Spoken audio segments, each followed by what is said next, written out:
Bien, ma foi, les masques tombent. Le Rassemblement national défend le 49.3 et nous allons donc vous proposer, nous, de le supprimer. Car en utilisant les 49.3 à répétition sur le budget de l'État, Emmanuel Macron fait pire que Louis XVI.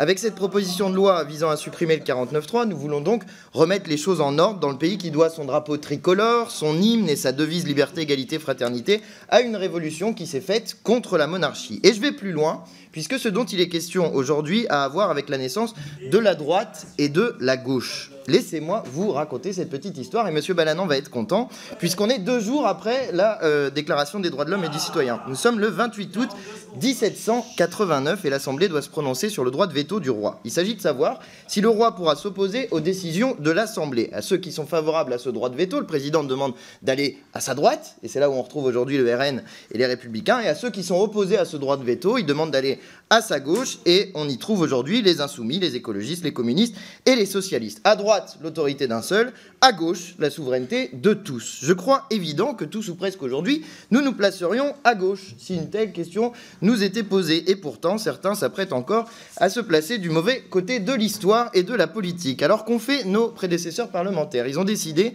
de donner à Louis XVI un droit de veto suspensif, sauf sur une question, les questions budgétaires. Or, Macron, en utilisant sans arrêt des 49.3 sur les questions budgétaires, fait donc pire que Louis XVI. Et aujourd'hui, nous vous proposons d'affirmer votre pouvoir de parlement souverain face à ceux du monarque républicain en supprimant le 49.3. Alors bien sûr, pour nous, insoumis, c'est insuffisant puisque nous proposons une 6e république avec une intervention populaire permanente, le référendum d'initiative citoyenne pour proposer une loi, l'abroger ou bien dégager un élu en cours de mandat dont on n'est pas satisfait. Mais supprimer le 49.3, ma foi, ce serait déjà ça, puisque pas de 49.3, pas de retraite à 64 ans, pas de 49.3, pas de coupe budgétaire dans l'école et l'hôpital, bref, pas de 49.3, pas de coup de force contre le peuple. Que sommes-nous, collègues? Les paillassons de la volonté d'un seul ou bien l'expression de la souveraineté du peuple? Notre Constitution est claire à ce sujet. Article 3, la souveraineté nationale appartient au peuple, qu'il exerce par ses représentants et par la voie du référendum.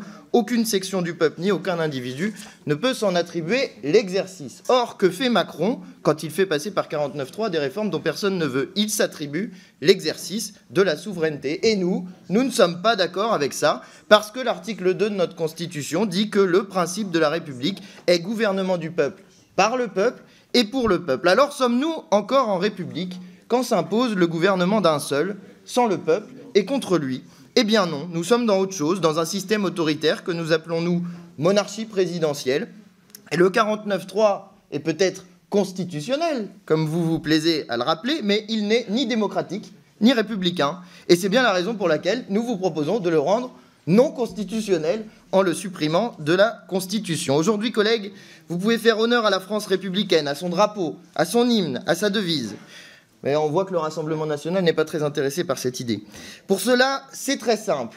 Il faut voter la suppression du 49.3. Et il faut moins de courage pour le faire que Mirabeau affirmant devant l'envoyé du roi « Nous sommes ici par la volonté du peuple et nous n'en sortirons que par la force des baïonnettes ». Nous tous ici, nous sommes là par la volonté du peuple. Et il est plus que temps de faire ce qu'il attend de nous, servir loyalement sa volonté. Députés insoumis, fidèles à la longue histoire de la patrie républicaine des Français, nous le ferons. Et vous, on a compris que le Rassemblement national défendait et le 49.3 et le 49.1, c'est-à-dire la possibilité pour le gouvernement de gouverner sans l'assentiment de l'Assemblée. Eh bien nous sommes des républicains et des Français convaincus de cette histoire républicaine. Nous voterons donc la suppression de l'article 49.3 et la modification de l'article 49.1.